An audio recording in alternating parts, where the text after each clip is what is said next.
ಉಪಯುಕ್ತ. ಇದು ಕಲಿಕೆಯ ಸಾಗರ, ಕಲಿಯುವ ಮನಸ್ಸಿಗೆ ಆಧಾರ, ಕಲಿಯುತ್ತ ನಲಿಯುವ ತಾಯಿ ನುಡಿಯ ಎಂಬಂತೆ ಎಲ್ಲ ಕುಲಕೋಟಿ ಕನ್ನಡಿಗರ ಪಾದಾರವಿಂದಕ್ಕೆ ಶರಣಾಗಿ ಕನ್ನಡ ಭಾಷೆಯನ್ನು ಕಲಿಯುವ ವಿದ್ಯಾರ್ಥಿಗಳಿಗೆ ಹಾಗೂ ಶಿಕ್ಷಕರಿಗೆ ಉಪಯೋಗವಾಗಲೆಂದು ಸಿದ್ಧಪಡಿಸಿರುವ ಒಂದು ಮಾಧ್ಯಮವೇ ಈ ಉಪಯುಕ್ತ.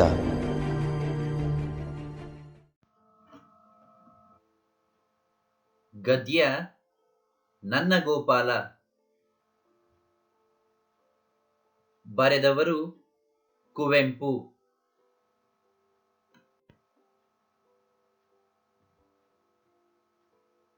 ಕೆಳಗಿನ ಪ್ರಶ್ನೆಗಳಿಗೆ ಒಂದು ವಾಕ್ಯದಲ್ಲಿ ಉತ್ತರಿಸಿರಿ.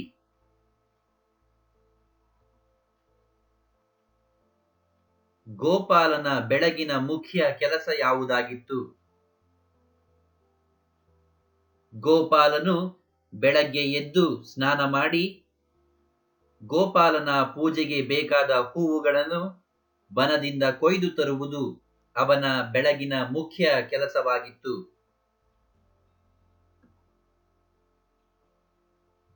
ಗೋಪಾಲನಿಗೆ ಬಣ್ಣ ಬಣ್ಣದ ಹೂವುಗಳು ಹೇಗೆ ಕಾಣಿಸುತ್ತಿದ್ದವು? ಗೋಪಾಲನಿಗೆ ಬಣ್ಣ ಬಣ್ಣದ ಹೂಗಳು ಸಾವಿರಾರು ಮಳೆ ಬಿಲ್ಲುಗಳು ಸೇರಿ ಕುಣಿದಂತೆ ಕಾಣಿಸುತ್ತಿದ್ದವು.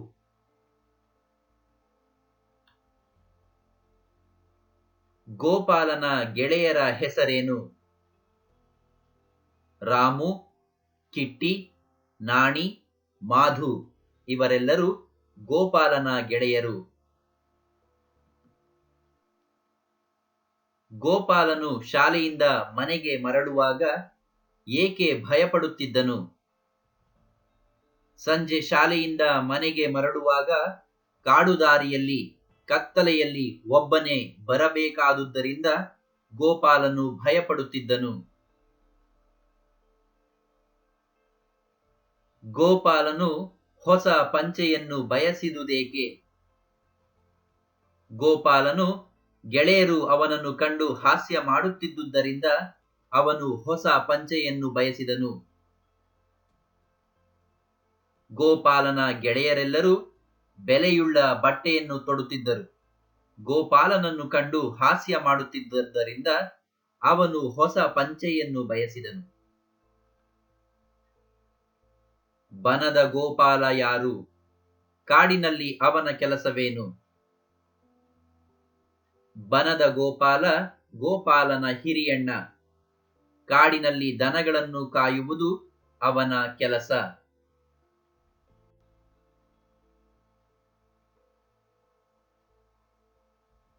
ಕೆಳಗಿನ ಪ್ರಶ್ನೆಗಳಿಗೆ 3-4 ವಾಕ್ಯಗಳಲ್ಲಿ ಉತ್ತರಿಸಿರಿ. ಮಲಗಿದ್ದ ಗೋಪಾಲನನ್ನು ತಾಯಿಯು ಯಾವ ಮಾತುಗಳಿಂದ ಏಳಿಸಿದಳು? ಗೋಪಾಲ, ಬೆಳಗಾಯ್ತು, ಮೇಲೇಳು. ಸೂರ್ಯನು ಉದಯಿಸಿ ಮೇಲೆ ಬಂದಿದ್ದಾನೆ.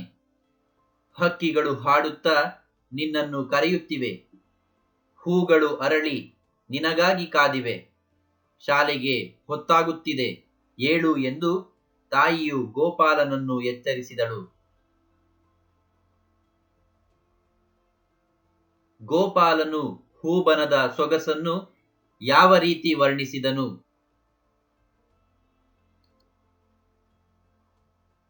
ಬನದಲ್ಲಿ ಎಷ್ಟೆಷ್ಟು ಸೊಗಸು, ಆನಂದ. ಮಲ್ಲಿಗೆ, ಕೇದಗೆ, ಸಂಪಿಗೆ, ಪರ್ವತ ಬಾಳ, ಗೋರಂಟೆಯ ಹೂವುಗಳು ಅರಳಿವೆ. ಈ ಬನ ಎಷ್ಟೆಲ್ಲ ಸೊಗಸಾಗಿದೆ. ಸಾವಿರಾರು ಮಳೆ ಬಿಲ್ಲುಗಳು ಸೇರಿ ಕುಣಿದಂತೆ ತೋರುತ್ತಿತ್ತು. ಹಕ್ಕಿಗಳ ಮಧುರ ಗಾನ, ತಂಗಾಳಿ, ಹೊಂಬಿಸಿಲು, ಹಸುರು ಹುಲ್ಲಿನ ಮೇಲೆ ಹಿಮಮಣಿಗಳ ಮಿರುಗುವಿಕೆ. ನೀನು ಅಲ್ಲಿದ್ದರೆ ಮನೆಗಿಂತಲೂ ಬನವೇ ಸೊಗಸೆನಿಸುತ್ತದೆ ಎಂದು ಗೋಪಾಲನು ಹೂಬನದ ಸೊಗಸನ್ನು ವರ್ಣಿಸುತ್ತಾನೆ.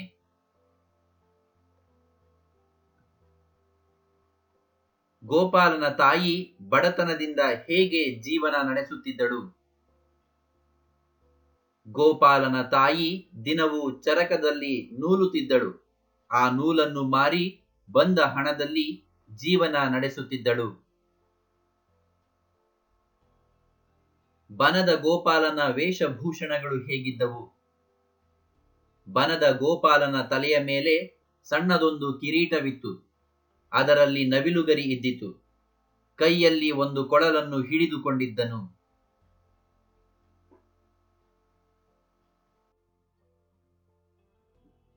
ಕೆಳಗಿನ ಪ್ರಶ್ನೆಗಳಿಗೆ 8-10 ವಾಕ್ಯಗಳಲ್ಲಿ ಉತ್ತರಿಸಿರಿ. ಗೋಪಾಲ ಮತ್ತು ಬನದ ಗೋಪಾಲನ ನಡುವೆ ನಡೆದ ಸಂಭಾಷಣೆ ಏನು? ಗೋಪಾಲ ಶಾಲೆಯಿಂದ ಕಾಡುದಾರಿಯಲ್ಲಿ ಮನೆಗೆ ಹಿಂದಿರುಗುತ್ತಿದ್ದಾನೆ. ಆಗಲೇ ಕತ್ತಲಾಗುತ್ತಿದೆ. ಅವನಿಗೆ ಹೆದರಿಕೆಯಾಗುತ್ತದೆ. ಅಮ್ಮ ಹೇಳಿದ ಮಾತು ನೆನಪಾಗುತ್ತದೆ. ಅದರಂತೆ ಗೋಪಾಲಣ್ಣನನ್ನು ಕರೆಯುತ್ತಾನೆ. ಉತ್ತರ ಬರಲಿಲ್ಲ. ಅಮ್ಮನ ಮಾತಿನಲ್ಲಿ ನಂಬಿಕೆ ಇರಿಸಿ ಮತ್ತೆ ಅಣ್ಣ, ಏ ಅಣ್ಣ, ನನಗೆ ಹೆದರಿಕೆ, ಕತ್ತಲಾಗುತ್ತಿದೆ, ಎಲ್ಲಿದ್ದೀಯಣ್ಣ ಎಂದು ಕರೆಯುತ್ತಾನೆ. ಆಗ ಬನದ ಗೋಪಾಲ ತೆರೆಯೊಳಗಿಂದಲೇ ಏನೋ ಗೋಪಾಲ ಎನ್ನುತ್ತಾನೆ. ಆಗ ಗೋಪಾಲ, ಎಲ್ಲಿದ್ದೀಯ? ನನಗೆ ಹೆದರಿಕೆಯಾಗುತ್ತಿದೆ. ಹೆದರಿಕೆಯಾದರೆ ನಿನ್ನನ್ನು ಕರೆಯುವಂತೆ ಅಮ್ಮ ಹೇಳಿದ್ದಳು. ಬನದ ಗೋಪಾಲ, ಹೆದರಬೇಡ, ನಾನು ಇಲ್ಲೇ ಇದ್ದೇನೆ, ಧೈರ್ಯವಾಗಿ ಮನೆಗೆ ಹೋಗು ಎಂದು ಹೇಳುತ್ತಾನೆ. ಆಗ ಗೋಪಾಲ, ಎಲ್ಲಿದ್ದೀಯ? ಬಾ ಅಣ್ಣ. ಬನದ ಗೋಪಾಲನು, ತುಂಬಾ ಕೆಲಸದ ಮೇಲಿದ್ದೇನೆ, ಈಗ ಬರಲಾರೆ, ನೀನು ಹೋಗು ಎಂದು ಹೇಳುತ್ತಾನೆ. ಗೋಪಾಲ, ನೀನು ಮನೆಗೆ ಬರುವುದಿಲ್ಲವೇ? ಅಮ್ಮನನ್ನು ನೋಡುವುದಿಲ್ಲವೇ? ಈ ಕತ್ತಲು ಕಾಡಿನಲ್ಲಿ ಏಕಿರುವೆ ಎಂದು ಕೇಳುತ್ತಾನೆ. ಬನದ ಗೋಪಾಲನು, ನಾನು ಆಮೇಲೆ ಬರುತ್ತೇನೆ, ಹಾಗೆಂದು ಅಮ್ಮನಿಗೆ ಹೇಳು. ಅಮ್ಮ ನಿನಗಾಗಿ ಕಾಯುತ್ತಿರುತ್ತಾಳೆ, ಬೇಗ ಹೋಗಪ್ಪ. ಅಣ್ಣನ ಮಾತನ್ನು ಒಪ್ಪಿಕೊಂಡ ಗೋಪಾಲ ಮನೆಯತ್ತ ನಡೆಯುತ್ತಾನೆ.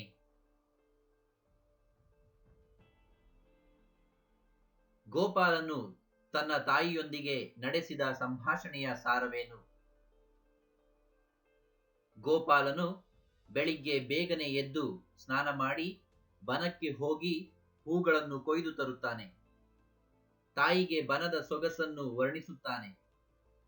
ಅವೆಲ್ಲವೂ ಗೋಪಾಲನ ಲೀಲೆ ಎಂದು ಹೇಳಿದ ಅವನ ತಾಯಿ ಗಂಜಿಯುಂಡು ಶಾಲೆಗೆ ಹೋಗುವಂತೆ ಹೇಳುತ್ತಾಳೆ. ಶಾಲೆಯಿಂದ ಹಿಂದಿರುಗುವಾಗ ಸಂಜೆಯಾಗುತ್ತದೆ. ಕಾಡುದಾರಿಯಲ್ಲಿ ತನಗೆ ಹೆದರಿಕೆಯಾಗುತ್ತದೆ, ಜೊತೆಗೆ ಯಾರಾದರೂ ಬೇಕು. ನನ್ನ ಗೆಳೆಯರಿಗೆಲ್ಲ ಒಬ್ಬೊಬ್ಬ ಆಳುಗಳಿದ್ದಾರೆ, ನನಗೆ ಯಾರೂ ಇಲ್ಲ ಎಂದು ಅವನು ಹೇಳಿಕೊಳ್ಳುತ್ತಾನೆ. ಆಗ ತಾಯಿ ತನ್ನ ಬಡತನದ ಸ್ಥಿತಿಯನ್ನು ಹೇಳಿಕೊಳ್ಳುತ್ತಾಳೆ. ನೂಲು ಮಾರಿ ಬಂದ ಅಲ್ಪ ಹಣದಲ್ಲಿ ನಮ್ಮ ಸಂಸಾರ ಸಾಗಬೇಕು. ಗೋಪಾಲ, ಕೊಡಬೇಕು, ನಾವು ಉಣ್ಣಬೇಕು ಎನ್ನುತ್ತಾಳೆ. ಗೋಪಾಲ ತನಗೊಂದು ಹೊಸ ಪಂಚೆ ಕೊಡುವೆನೆಂದು ಹೇಳಿರುವುದನ್ನು ನೆನಪಿಸುತ್ತಾನೆ. ತನ್ನ ಗೆಳೆಯರೆಲ್ಲರೂ ಬೆಲೆಯುಳ್ಳ ಬಟ್ಟೆ ತೊಟ್ಟು ಬರುತ್ತಾರೆ. ಅವರು ನನ್ನನ್ನು ನೋಡಿದಾಗ ಹಾಸ್ಯ ಮಾಡುತ್ತಾರೆ ಎಂದಾಗ ಆಕೆ ತಾನು ಹಗಲಿರುಳು ನೂತು ಸಂಪಾದಿಸಿ ಪಂಚೆಯನ್ನು ಕೊಡುವುದಾಗಿ ಹೇಳುತ್ತಾಳೆ. ಗೋಪಾಲ ಶಾಲೆಗೆ ಹೋಗಲು ಸಿದ್ಧನಾಗಿ ಬಂದು ತಾಯಿಗೆ ನಮಸ್ಕರಿಸುತ್ತಾನೆ. ಅವಳು ಅವನಿಗೆ ತಿಲಕವನ್ನಿರಿಸಿ ಪಂಚೆಯನ್ನು ಕೊಡುತ್ತಾ ಶಾಲೆಯಿಂದ ಹಿಂದಿರುಗುವಾಗ ಹೆದರಿಕೆಯಾದರೆ ಗೋಪಾಲನನ್ನು ಕೂಗು ಎಂದು ಸೂಚಿಸುತ್ತಾಳೆ. ಅವನು ಯಾರೆಂದು ಕೇಳಿದವನಿಗೆ, ಅವನು ನಿನ್ನ ಅಣ್ಣ, ನನ್ನ ಹಿರಿಯ ಮಗ, ಕಾಡಿನಲ್ಲಿ ಸದಾ ದನ ಕಾಯುತ್ತಿರುತ್ತಾನೆ, ನೀನು ಕರೆದರೆ ಬಂದು ಕಾಡು ದಾಟಿಸುತ್ತಾನೆ ಎನ್ನುತ್ತಾಳೆ. ಅಮ್ಮ ಅವನಿಗೆ ನನ್ನ ಗುರುತಿದೆಯೇ ಎನ್ನುವ ಮಗನ ಪ್ರಶ್ನೆಗೆ ಅವನಿಗೆ ಎಲ್ಲ ಗುರುತೂ ಇರುತ್ತದೆ, ನೀನು ಕರೆದರೆ ಬಂದೇ ಬರುತ್ತಾನೆ ಎಂದು ಭರವಸೆ ನೀಡುತ್ತಾಳೆ.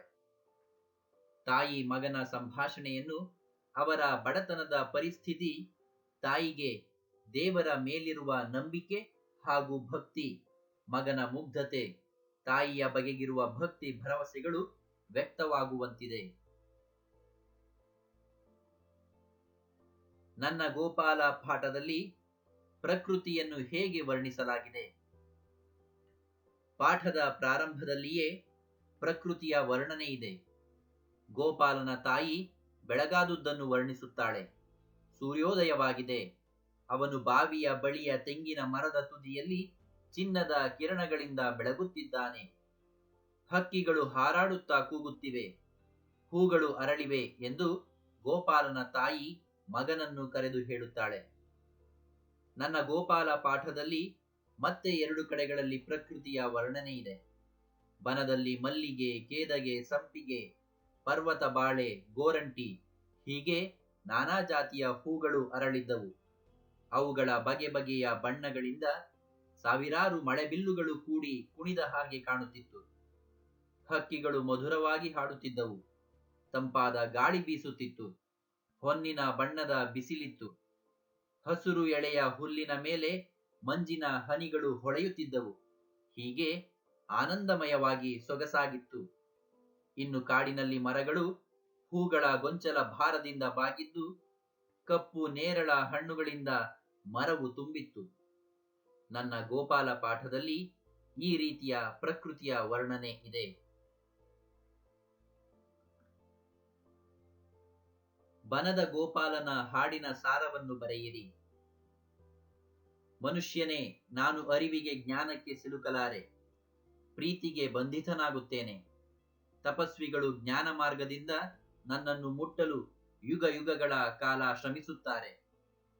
ಯೋಗಿಗಳು ನನ್ನನ್ನು ಪಡೆಯಲು ಅನೇಕ ಜನ್ಮಗಳಲ್ಲಿ ಸಾಧನೆ ಮಾಡುತ್ತಾರೆ.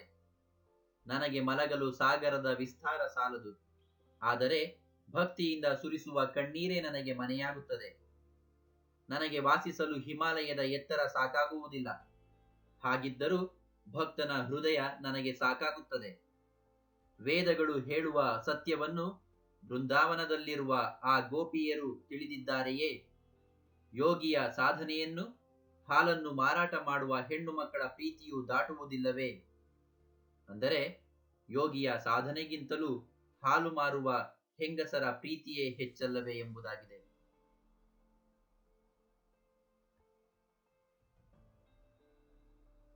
ಗೋಪಾಲನಿಗೆ ಇದ್ದ ಕಷ್ಟವೇನು? ಅದು ಹೇಗೆ ಪರಿಹಾರವಾಯಿತು? ಗೋಪಾಲನು ಶಾಲೆಯಿಂದ ಹಿಂದಿರುಗುವಾಗ ಸಂಜೆಯಾಗುತ್ತಿತ್ತು. ಕಾಡು ದಾಟಿ ಬರುವಾಗ ಅವನಿಗೆ ಭಯವಾಗುತ್ತಿತ್ತು. ಯಾರಾದರೂ ಜೊತೆಗೆ ಇರಬೇಕು ಎನಿಸುತ್ತಿತ್ತು. ಅವನ ಗೆಳೆಯರು ನೆರೆಯೂರಿನಿಂದ ಬರುವವರಿಗೆಲ್ಲ ಜೊತೆಗೆ ಆಳುಗಳಿದ್ದರು. ತನಗೆ ಯಾರೂ ಇಲ್ಲ ಎನ್ನುವ ಚಿಂತೆ ಅವನಿಗೆ.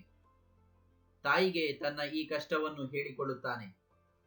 ಆಕೆ ತಮ್ಮ ಬಡತನದ ಸ್ಥಿತಿಯನ್ನು ವಿವರಿಸುತ್ತಾಳೆ.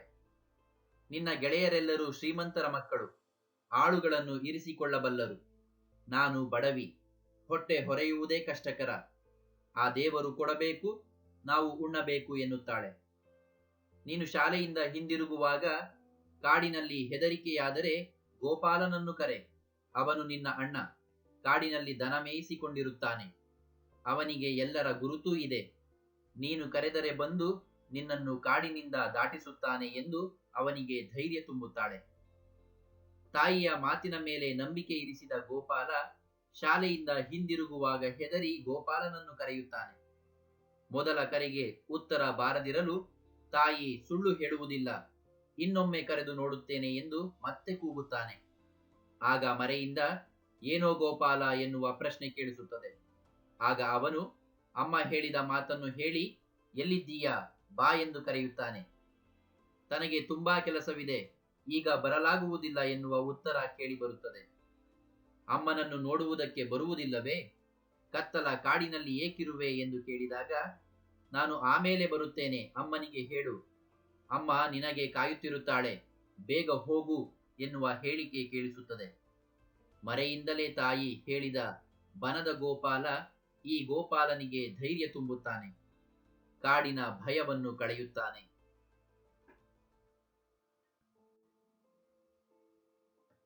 ಸಂದರ್ಭದೊಡನೆ ವಿವರಿಸಿರಿ. ಸಾವಿರಾರು ಮಳೆ ಬಿಲ್ಲುಗಳು ಸೇರಿ ಕುಣಿದಂತೆ ತೋರುತ್ತಿತ್ತು. ಕುವೆಂಪು ಅವರ ನನ್ನ ಗೋಪಾಲ ನಾಟಕದಿಂದ ಈ ವಾಕ್ಯವನ್ನು ಆರಿಸಿಕೊಳ್ಳಲಾಗಿದೆ. ಬನವನ್ನು ವರ್ಣಿಸುತ್ತಾ ಗೋಪಾಲನು ತಾಯಿಗೆ ಹೀಗೆ ಹೇಳುತ್ತಾನೆ. ಬನದಲ್ಲಿ ಬಗೆ ಬಗೆಯ ಹೂವುಗಳು ಅರಳಿದ್ದವು. ಅವುಗಳ ಮೇಲೆ ಸೂರ್ಯನ ಹೊಂಬೆಳಕು ಬಿದ್ದು ಸಾವಿರಾರು ಕಾಮನ ಬಿಲ್ಲುಗಳ ಮೂಡಿದಂತೆ ತೋರುತ್ತಿತ್ತು ಎಂದು ಗೋಪಾಲನು ಬೆಳಗಿನ ಸಮಯದ ಬನದ ಸೊಬಗನ್ನು ವರ್ಣಿಸುತ್ತಾನೆ. ಪ್ರಕೃತಿಯ ಸಹಜ ಸೌಂದರ್ಯವನ್ನು ಹೀಗೆ ಬಣ್ಣಿಸಲಾಗಿದೆ. ಆ ಗೋಪಾಲ ಕೊಡಬೇಕು, ನಾವು ಉಣಬೇಕು. ಕುವೆಂಪು ಅವರು ಬರೆದ ನನ್ನ ಗೋಪಾಲ ನಾಟಕದಲ್ಲಿ ಈ ಹೇಳಿಕೆ ಇದೆ. ಗೋಪಾಲನ ತಾಯಿ ಮಗನಿಗೆ ಹೀಗೆ ಹೇಳುತ್ತಾಳೆ. ಗೋಪಾಲ ತಾನು ಶಾಲೆಯಿಂದ ಬರುವಾಗ ಕತ್ತಲಾಗುತ್ತದೆ. ಕಾಡಿನಲ್ಲಿ ಒಬ್ಬನೇ ಬರಲು ಭಯವಾಗುತ್ತದೆ. ಜೊತೆಗೆ ಯಾರಾದರೂ ಬೇಕು. ಉಳಿದವರಿಗೆಲ್ಲ ಜೊತೆಗೆ ಆಳುಗಳಿದ್ದಾರೆ ಎಂದು ತಾಯಿಗೆ ಹೇಳುತ್ತಾನೆ. ಆಗ ತಾಯಿ, ಅವರೆಲ್ಲ ಶ್ರೀಮಂತರ ಮಕ್ಕಳು, ಹಣವಿದೆ, ನಾವು ಬಡವರು, ನೂಲು ಮಾರಿ ಬಂದ ಹಣದಿಂದ ಜೀವಿಸಬೇಕು ಎಂದು ತನ್ನ ಬಡತನದ ಸ್ಥಿತಿಯನ್ನು ತಿಳಿಸುತ್ತಾ ಆ ದೇವರು ಕೊಡಬೇಕು, ನಾವು ಉಣಬೇಕು ಎನ್ನುತ್ತಾಳೆ. ಆ ತಾಯಿಯ ದೈವ ಭಕ್ತಿ, ನಂಬಿಕೆಗಳು ಈ ಮೇಲಿನ ವಾಕ್ಯದಲ್ಲಿ ವ್ಯಕ್ತವಾಗಿದೆ.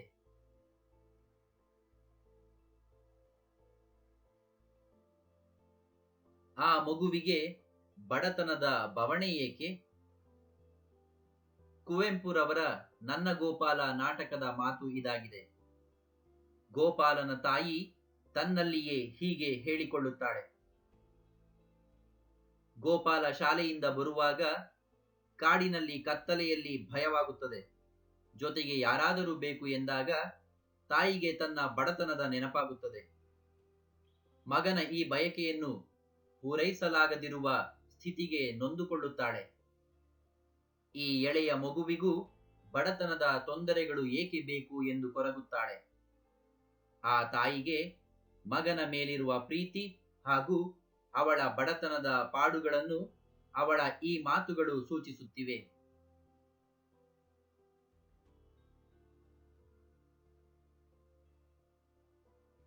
ಅಮ್ಮನ ಮಾತು ಸುಳ್ಳಾಗಲಾರದು.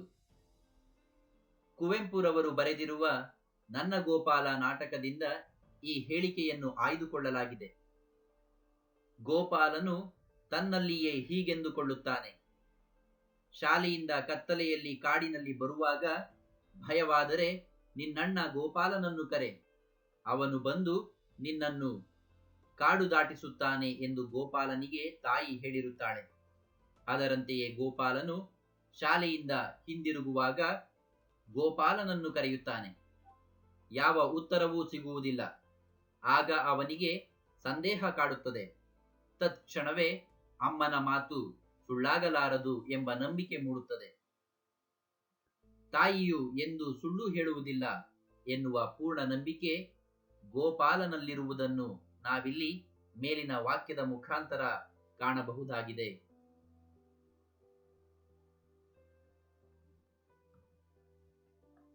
ಕೆಳಗಿನ ಪದಗಳಿಗೆ ತತ್ಸಮ ತದ್ಭವ ರೂಪ ಬರೆಯಿರಿ. ಸಿರಿ, ಶ್ರೀ, ಬನ, ವನ, ಮಲ್ಲಿಗೆ, ಮಲ್ಲಿಕ, ಸಂಪಿಗೆ, ಚಂಪಕ, ಹಕ್ಕಿ, ಪಕ್ಷಿ, ಸಂಜೆ, ಸಂಧ್ಯಾ, ಜನುಮ, ಜನ್ಮ, ಯೋಗಿ, ಜೋಗಿ, ಭಕ್ತಿ, ಬಕುತಿ, ಬಿತ್ತರ, ವಿಸ್ತಾರ.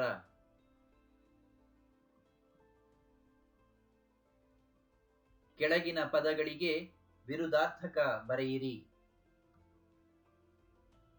ಕರುಣೆ, ನಿಷ್ಕರುಣೆ, ತುದಿ, ಬುಡ, ಮುದುಡು, ಅರಳು, ಸ್ವೀಕರಿಸು, ತಿರಸ್ಕರಿಸು, ಬೈಗು, ಬೆಳಗು, ಬಡತನ, ಸಿರಿತನ, ಅಜ್ಞಾನ, ಜ್ಞಾನ.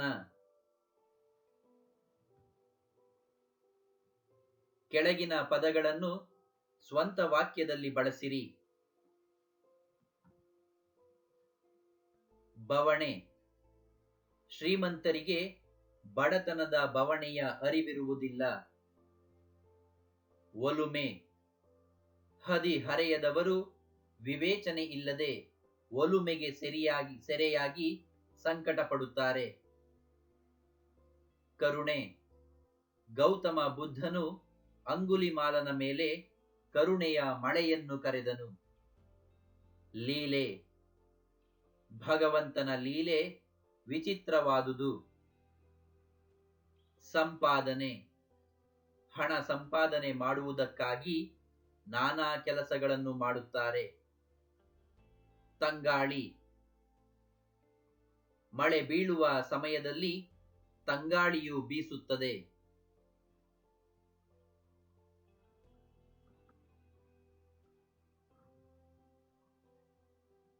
ಕೆಳಗಿನ ಪದಗಳನ್ನು ವಿಗ್ರಹವಾಕ್ಯ ಮಾಡಿ ಸಮಾಸವನ್ನು ಹೆಸರಿಸಿ. ತಂಗಾಳಿ ತಂಪಾದ ಪ್ಲಸ್ ಗಾಳಿ ಕರ್ಮಧಾರೆಯ ಸಮಾಸ. ಹಿಮಮಣಿ ಹಿಮದ ಪ್ಲಸ್ ಮಣಿ ತತ್ಪುರುಷ ಸಮಾಸ. ಗಂಜಿಯುಂಡು ಗಂಜಿಯನ್ನು ಪ್ಲಸ್ ಉಂಡು ಕ್ರಿಯಾ ಸಮಾಸ. ಲಕ್ಷ್ಮೀಶ ಲಕ್ಷ್ಮಿಯ ಈಶನು ಯಾರೋ ಅವನು ವಿಷ್ಣು ಬಹುರ್ವಿಹಿ ಸಮಾಸ. ಹೊಂಬೆಳಕು ಹೊನ್ನಿನ ಪ್ಲಸ್ ಬೆಳಕು ಕರ್ಮಧಾರೆಯ ಸಮಾಸ. ಸ್ನಾನ ಮಾಡು ಸ್ನಾನವನ್ನು ಪ್ಲಸ್ ಮಾಡು ಕ್ರಿಯಾ ಸಮಾಸ.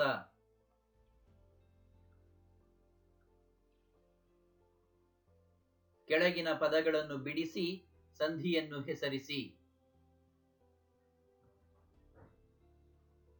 ಕಂಬನಿ ಕಣ್ ಪ್ಲಸ್ ಪನಿ ಆದೇಶ ಸಂಧಿ. ಕೋಟ್ಯಂತರ ಕೋಟಿ ಪ್ಲಸ್ ಅಂತರ ಎಣ್ ಸಂಧಿ. ಲಕ್ಷ್ಮೀಶ ಲಕ್ಷ್ಮಿ ಪ್ಲಸ್ ಈಶ ಸವರ್ಣ ದೀರ್ಘ ಸಂಧಿ.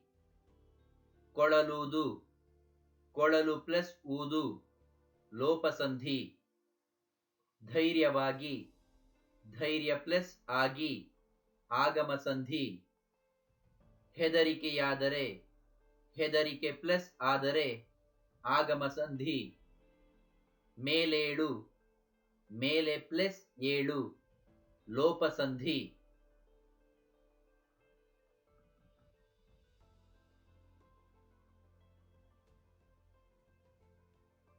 ಕೆಳಗಿನ ವಾಕ್ಯಗಳಲ್ಲಿ ಸೂಕ್ತ ಲೇಖನ ಚಿಹ್ನೆಗಳನ್ನು ಬಳಸಿ ಬರೆಯಿರಿ. ಗೋಪಾಲನೆಲ್ಲಿ ಹಾಸಿಗೆಯಿಂದ ಇನ್ನೂ ಏಳಲಿಲ್ಲವೋ ಏನೋ. ಗೋಪಾಲನೆಲ್ಲಿ ಇಲ್ಲಿ ಪ್ರಶ್ನಾರ್ಥಕ ಚಿಹ್ನೆಯನ್ನು ಹಾಕಬೇಕು. ಹಾಸಿಗೆಯಿಂದ ಇನ್ನೂ ಹೇಳಲಿಲ್ಲವೋ ಏನೋ ಇಲ್ಲೂ ಕೂಡ ಪ್ರಶ್ನಾರ್ಥಕ ಚಿಹ್ನೆ. ಕೇಳಿಲ್ಲಿ ಅಲ್ಪಪ್ರಾಣ. ಹಕ್ಕಿಗಳು ಹಾಡುತ್ತಾ ಅಲ್ಪಪ್ರಾಣ. ಹಾರಾಡಿ ಕರೆಯುತ್ತಿವೆ ನಿನ್ನ ಪೂರ್ಣವಿರಾಮ. ಬನದಲ್ಲಿ ಏನಮ್ಮ ಸೊಗಸು ಆಶ್ಚರ್ಯ ಸೂಚಕ ಚಿಹ್ನೆ. ಏನು ಆನಂದ ಆಶ್ಚರ್ಯ ಸೂಚಕ ಚಿಹ್ನೆ.